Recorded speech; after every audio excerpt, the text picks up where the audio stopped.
This is Optimal Relationships Daily, episode 974, 10 Things You Should Know About Being in a Relationship with an HSP, Part 1, by Petsinis of HighlySensitiveRefuge.com. Hello, everybody, and thanks a lot for joining me on this fine Monday morning. I am your host, Greg Audino, here to help you get a good start to your week. And to help me do that is no other than Petsinis, one of the fine and talented folks from Highly Sensitive Refuge, which is one of the biggest support centers for highly sensitive people. Between today's episode and tomorrow's, Lisa is going to fill us in on what we should expect when dating or in a relationship with an HSP. There's a lot to get through, though, so let's get into her post right now and start optimizing your life. 10 Things You Should Know About Being in a Relationship with an HSP, Part 1, by Petsinis of HighlySensitiveRefuge.com. HSPs are highly lovable, not high maintenance. As unique individuals, we all approach dating and relationships with different personalities, preferences, backgrounds, and ways of doing things. Sometimes we're even wired differently. Some of us are highly sensitive people. What does being a highly sensitive person mean exactly? Well, it means that you have an innate trait, and not a disorder, in which you are acutely affected by the environment and have highly attuned senses. Your central nervous system is amped up, always taking in information and stimuli in a variety of ways, and often overstimulated by it. Being highly sensitive is a survival advantage. While this may sound negative, being a highly sensitive person is actually a survival advantage. According to Dr. Elaine Aron, an expert and pioneer in highly sensitive people, 20% of the population is highly sensitive, men and women equally. That's enough to know that you're in good company, but not common enough that you're generally understood. Frankly, it's hard to understand what being highly sensitive means when you're not the one experiencing it. This fact can make relationships a little tricky for you at times. Dr. Aron's data also shows that approximately 34% of love relationships involve at least one highly sensitive person, with the HSP usually being the unhappy one of the pair. That's because highly sensitive people may feel extra stressed or disappointed when their needs go unmet in a relationship. And sadly, many highly sensitive people feel misunderstood or worse, like they're the problem for others, even unlovable at times. Sometimes labeled as picky and overly emotional, HSPs struggle because they're keenly aware of their surroundings and, well, feeling different. But you know what? Different is fabulous, and high sensitivity can be an asset in any relationship. So if you're a highly sensitive person, stop feeling alone in this matter and thinking of yourself as high maintenance. And if you love a highly sensitive person, here are 10 things you should know. If you're in a relationship with an HSP. Number 1. HSPs feel deeply. At times, highly sensitive people feel others' emotions as intensely as their own. Yes, they may cry easily when watching movies or reading books. It's like they're living in the character's life, fully taking in the experiences as if it were their own. When we walk into a room or are with the people we care about, we often sense what they need even before they do. Remember that being emotional is not being irrational. In fact, there's a growing body of evidence that suggests that emotional intelligence leads to better decision-making. So, if you can't handle tears or jubilation, you're with the wrong person. Don't call your highly sensitive partner emotional or moody.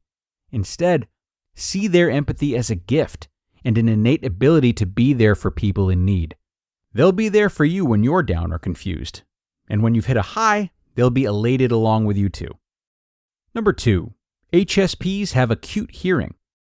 They may even hear things others don't, hear them more intensely.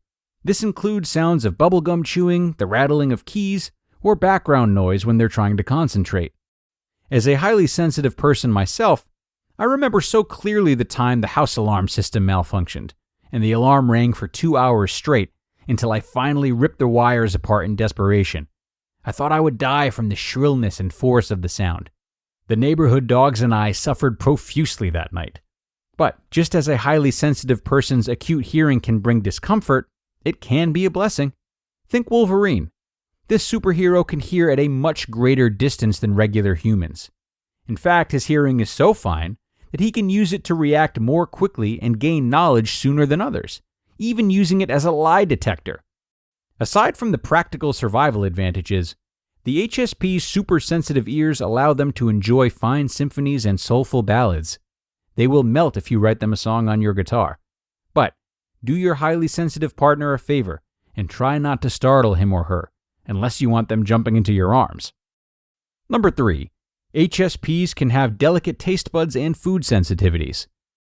Highly sensitive people may have very specific tastes in foods and have food sensitivities too.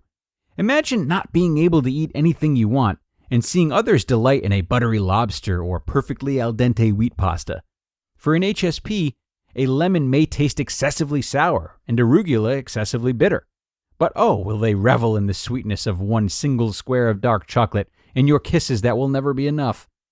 Be warned, they probably do not wish to discuss or be reminded of their perceived food issues at every meal. They'll eat what they can and want to, and that's that. And please don't fret if they seem to make dinner dates more complicated. Just call ahead and make sure there's at least one item on the menu your HSP partner can enjoy. Number 4.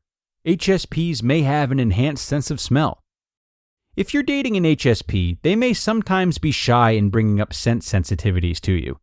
Your highly sensitive partner doesn't want to come across as rude, but maybe your girlfriend really can't take that new soap you bought, or your boyfriend dislikes the overly sweet smell of your shampoo. And if the smell of cooking chicken makes your sweetie gag, there's probably something wrong with it, and you'd better not eat it either. Their oral olfactory system is on alert for danger, and you'll benefit from that too. That said, their noses are also meant for enjoyment. Their pheromones have been called to a higher duty.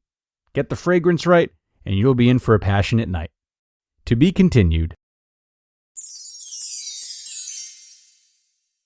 You just listened to part 1 of the post titled 10 Things You Should Know About Being in a Relationship with an HSP by Petsinis of HighlySensitiveRefuge.com. And before we go any further, people, I want to shout out a company that I see growing in popularity every day, a new sponsor of the show called Fit Forever. Fit Forever is a great health and fitness app that is backed by some of the world's most prestigious doctors, professional athletes, surgeons, Olympic trainers, and physical therapists, all of which have contributed their own expertise into the app's development. Its medically backed fitness helps users improve their posture, their flexibility, strength, and joint health within just the first week. You just take a quick assessment, and from there you are provided with a personalized fitness plan based on your needs and limitations, which includes daily workouts designed to help improve your body, your mind, and your mood, and the workouts only take 30 minutes daily. Look, guys, we all know that any change requires commitment. So, commit to a plan that will completely transform how you look, how you feel, and how you live.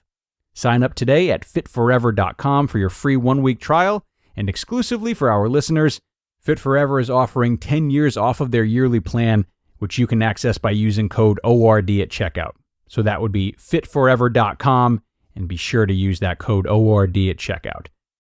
And a big thanks to Lisa for a great beginning of this post. Really excited to share the rest tomorrow. I'll have more commentary after we wrap up tomorrow, but already we're seeing the intricacies that an HSP can have across the board. And that's in addition to their own nuances that have nothing to do with them being highly sensitive.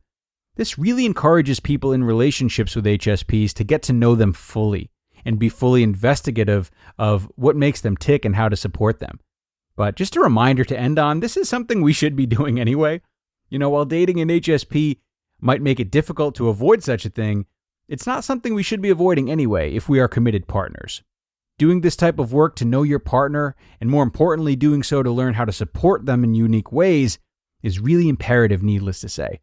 More tomorrow, though, everybody. Be sure to come on back for the Tuesday show where we will wrap this one up. That's where your optimal life awaits.